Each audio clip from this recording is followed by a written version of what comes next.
Shalom, Kol Halal, Yahweh, Bahasham, Yahushai, Bahasham, Rakakwadash. Double honors unto the apostles, double honors unto the elder bishops. Salutations to all my fellow laborers doing this work in truth and sincerity, risking their lives and their freedom to do so. The 144,000 and the scattered elect that are scattered around the four corners of the earth, that be like unto the speckled bird among the heathen, that look like the heathen, those Israelite foreigners, and to the few Akwaf that are listening and learning. This is your brother Malcolm from the branch of the Great Millstone here in Chicago, coming at you with another lesson with a live camera from New York. I was actually looking for a city bus ride, but they didn't have any such thing. I guess I could have did live camera from Chicago too, but this popped up, so I just clicked on it. So, no copyrights or anything like that. It's just a camera, showing you the lost sheeple, forever shopping and doing nothing. And looks like this is Times Square. All right. But the reason behind this lesson is about a conversation last week. I was on a bus full of mostly heathen, and then a Judite woman got on it, and a very attractive one. She was a younger chick. She couldn't have been, she could have been maybe in her late 20s, early 30s. Very pretty, and she actually came back and sat right by me, and her conversation irritated the hell out of me. She had made eye contact with me before she sat down. She smiled. I kind of smiled back and just, stayed in my phone. I was listening to a video. I forget which brother I was listening to, and her conversation. And she was very loud. And you know how Judite women get. They be how Kazakh said it. The prophecies are popping off. Louder than a nigger woman in a public place. But and that's true. But listening to her conversation, she was so. Matter of fact, let me grab a scripture before I even start. Let me go to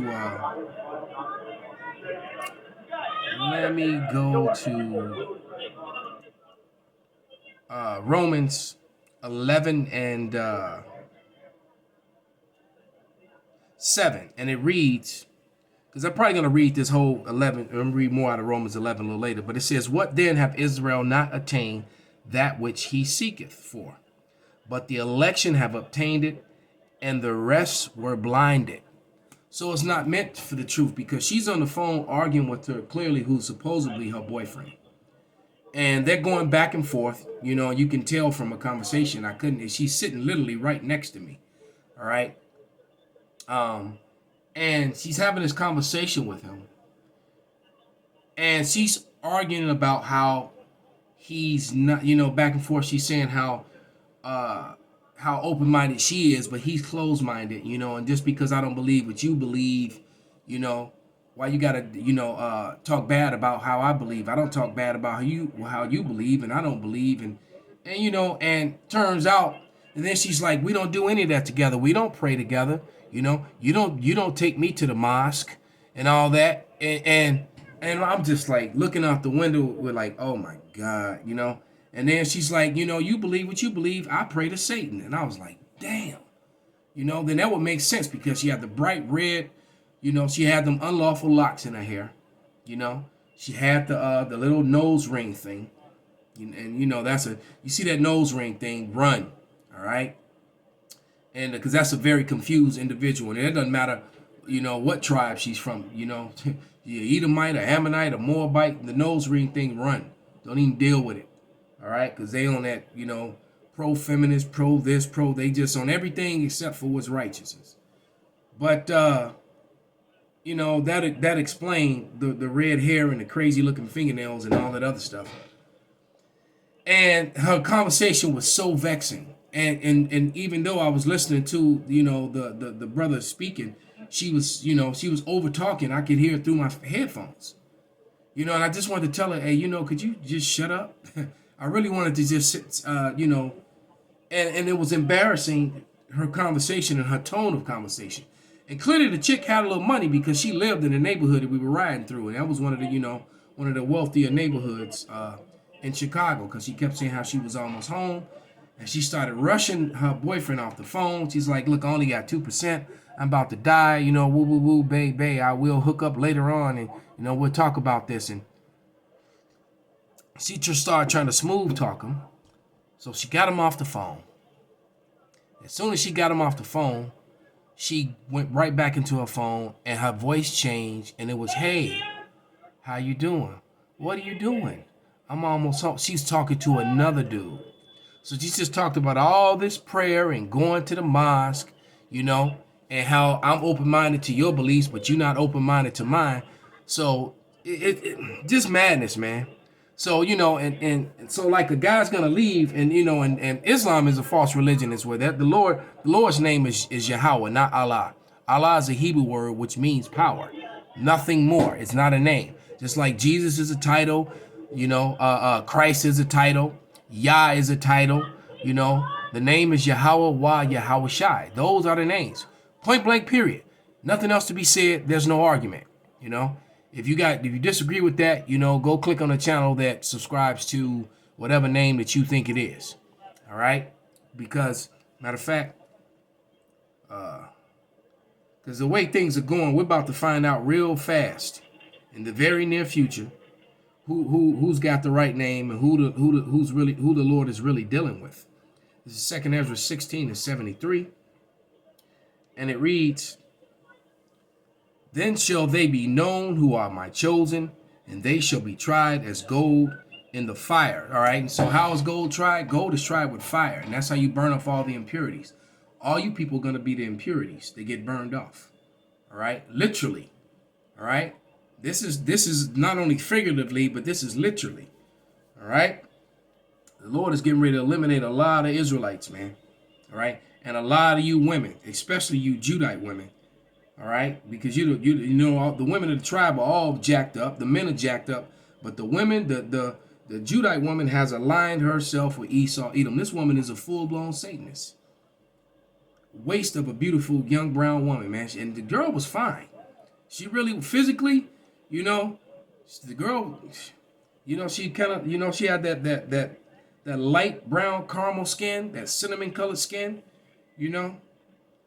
Like, you know, oh man, she was really pretty, but her voice and her spirit made her ugly as hell, man. But this is the book of Micah.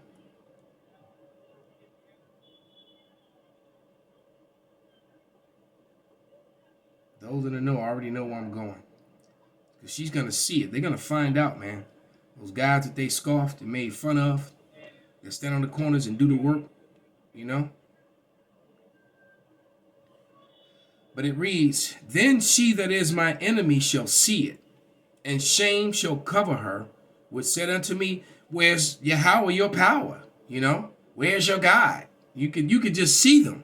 Necks, you know, eyes rolling, neck twirling, you know, loud as hell. Mine eyes shall behold her, and now she shall be trodden down like the mire in the street. She gonna get stomped out in the streets, man.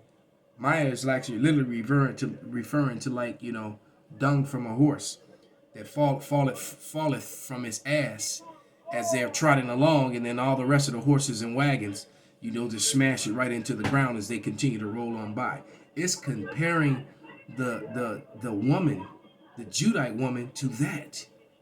These are the Lord's words. You people do not realize the severity, all right, of what I'm reading and what's about to happen in this society. All right. You know, a lot of you wicked Israelite men gonna be right there with them, man, because some of you support this madness, all right? But because you're clearly not of the elect, you're a part of the 2/3, you know, the 2/3 camp, and that camp is huge, all right? Including people who call themselves, you know, preaching the gospel. They're among the 2/3 too. But this is Zechariah 13:7, and it says, awake, O sword, against my shepherd, and against the man that is my fellow, saith Yahweh of hosts. Smite the shepherd, and the sheep shall be scattered, and I will turn my hand upon the little ones. So just the same way that Mr. Jermaine, what's his name, Tazadak, got smited, a lot of these camp leaders are gonna be smited, and their camps are gonna their camps are going to scatter. Their sheep are gonna scatter. A lot of them are gonna get smited too. Ezekiel 9:4 is going to apply. Remember the destruction. It says in Peter, it first starts in our house, among our people, house meaning our race. All right, and he's gonna use Esau in a lot of cases to do it. But this is Zechariah 13:8, and it reads, "And it shall come to pass that in all the land, saith Yahweh, 2 parts therein shall be cut off and die, and the third shall be left therein." The 1/3 is his elect. All right. "And I will bring the third part through the fire." See, they're gonna make it. All right. The dross is gonna be you 2/3 are that dross, those impurities. All right. You're gonna come back on the other side in the kingdom. All right. We're gonna get to bring you back. All right. And it says, "And I will bring the third part through the fire, and will refine them as silver is refined, and will try them as gold is tried. And they shall call on my name, and I will hear them, and I will say, It is my people, and they shall say, Yahweh is my power." Why? Because that change is going to come, that the elect are going to get. That's written in 1 Corinthians, the 15th chapter. Matter of fact, let's go to it. And this is completely and totally, through the Spirit. I wrote down 2 precepts and turned on the camera. And all this is coming from that. This is 1 Corinthians 15. I'm going to start at 41 and 42.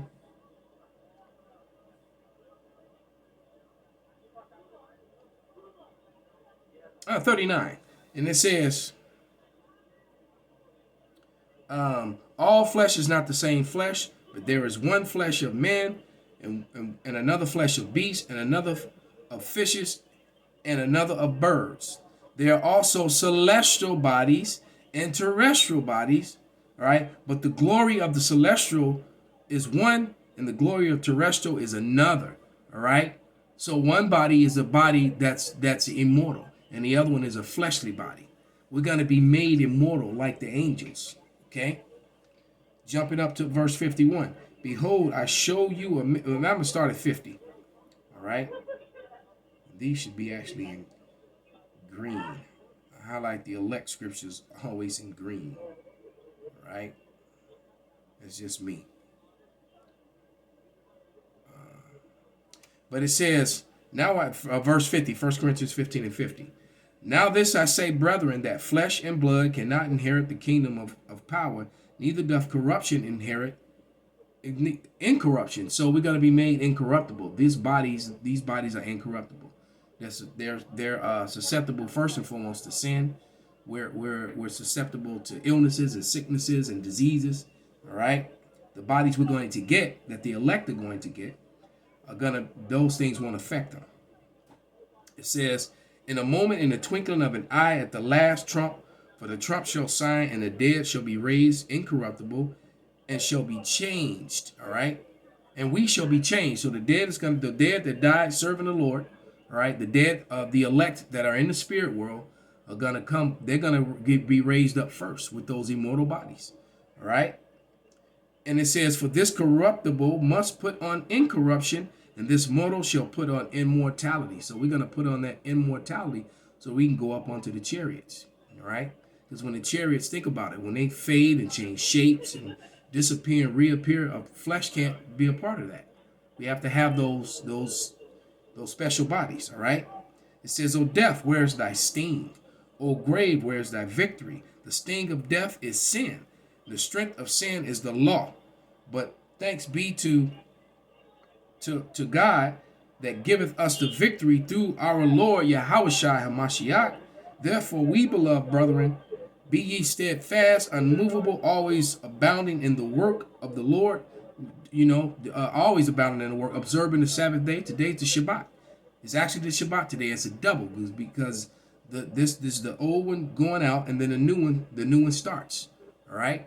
So for the next, until the next moon cycle, it's going to be Sunday night to Monday night. All right. And it says, "Therefore be, my beloved brethren, be ye steadfast, unmovable, always abounding in the work of Yahweh.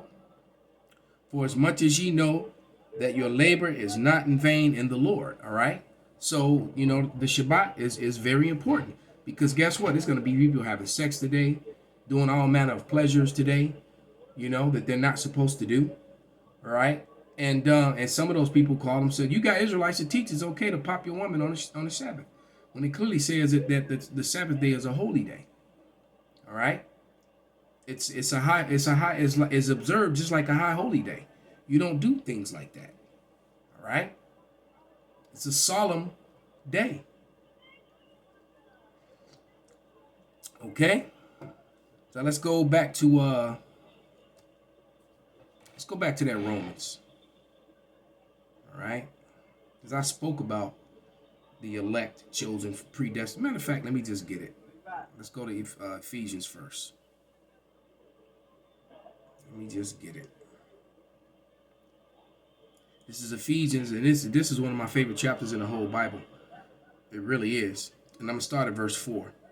And it reads, and I'm going to read all the way to 9. It says, according as he have chosen us in him before the foundations of the world, that we should be holy, without blame, before him in love. So our spirits were created to be his elect before he put us into fleshly bodies here on earth, before the foundations of the world were even set. For the earth was even made, the elect were already chosen. All right. Having predestinated us unto the adoption of children, meaning he will bring us back to him after we go through all this fleshly, carnal madness down here on the earth. All right. Having predestinated us unto adoption of children by Yahweh Shai HaMashiach to himself, according to the good pleasure of his will. And adoption meaning to be brought back. You can't be brought back to something that you were never a part of. All right. To the praise of the glory of his grace, wherein he hath made us accepted in his beloved. All right. In whom we have redemption through his blood, the forgiveness of sins according to the riches of grace. All right. And sin is transgression of the law, as it is written. And only the Israelites can sin because only the Israelites are under the law. All right. Point blank, period. All the other nations are not under the law. All right. It says, which is how you know the law still stands. These Christians, oh my man, it's almost hilarious. They'll talk about sin. Well, sin is the laws that govern the Israelites, not all people. It don't govern all people until the Israelites reign here on earth, which is about to happen. All right, which means if you're a sinner, you're an Israelite. So the law has and sinning is transgression of the law. You have to break the law to be a sinner. Duh. All right, hand to the forehead. All right, it says, wherein he have abounded toward us in all wisdom and prudence, having made known unto us the mystery of his will, according to his good pleasure, which he hath purposed in himself. All right. So this was all about the Israelites, and then not only was it all about the Israelites, it's all about the elect. The 2/3 are persona non grata on this side. They really are. All right. And Esau tried to treat us all as persona non grata, but he didn't consider his latter end, and he didn't consider the Lord's elect. All right. And when he starts, when the hammer of the earth is going to come in like a flood upon our people. But when he begins to lay his hands on the Lord elect, that's when that standard's going to get lifted up, and the Lord going to, let loose on Esau, Edom. Romans 11:1, and it reads, I say then, have God cast away his people? God forbid. For I also am an Israelite, all right, of the seed of Abraham, of the tribe of Benjamin, all right. So Paul was an Israelite, a Hebrew, okay. Like he said, are they Hebrews? So am I. So Hebrew Israelite, duh, okay. And it says, God have not cast away his people, which he foreknew. What ye not that the scripture said to Elias, how he maketh intercession to God against Israel, saying, Lord, they have killed thy prophets. And this is the 2/3. All right. The 2/3 were the ones that were killing our people, our prophets for the most part, killing us. All right. Romans 8:16, the spirit of the prophets is subject to the prophets. That means they were killing us. And a lot of them would like to kill us right now. There's people listening to my voice who wish death on me. And if they could get away with killing me, with murdering me, I won't even say killing me. I would say with murdering me, they would do so. All right? Because to kill someone is actually, it means they were killed righteously. To murder someone, they were done, because it was unrighteous. Because the Bible clearly says, "Thou shalt not murder." But their sins and crimes that are committed against the law, against the Lord, against the people that require you to be killed. All right. So you have to know the difference between killing and murder. They call people killers, and he killed her. Well, if he killed her, that means he killed her righteously. You mean he murdered her? You have to understand the meaning of words, and they get that twisted here in the West, because they'll use kill as if it's a bad thing, all right, or as if it's the same thing as murder, and they're two different. They really do have two different meanings, even though they both mean life has been taken. They have two different meanings. All right, you gotta understand. Apostle Gabar, all the apostles for that matter, really push knowing and understanding the meaning of words. But it says, but what saith the answer of God unto him? I have reserved to myself 7,000 men who have not bowed a knee unto the image of Baal. That also answer to let you know that the servants of the Lord are the men. The prophets are men. All right, because they love to bring up that argument of the prophetess, and they like to try to use that one in Kings second, is either First or Second Kings 22. That woman, a prophetess, literally means wife of a prophet, a daughter of a prophet. And when you read above the scriptures that they like to run to, it clearly tells you that she just related the message of the prophet to the people and said, "Thus saith the Lord God." The Lord wasn't dealing with her, so shut up. All right. Ezekiel 34 and 31. We'll end right there. Now that I spoke on that, because that was a big argument and a topic of a video that I did a couple days ago. But it says Ezekiel 34 and 31, and it reads, and yea, my flock, the flock of my pastor, are men, and I am your power, saith the Lord, power. So there it is, man. So with that, I hope this was edifying. Call halal Yahweh Bashim Yahweh Shai Bahasham Rakak Dash. Kwam Yasharala Shalom.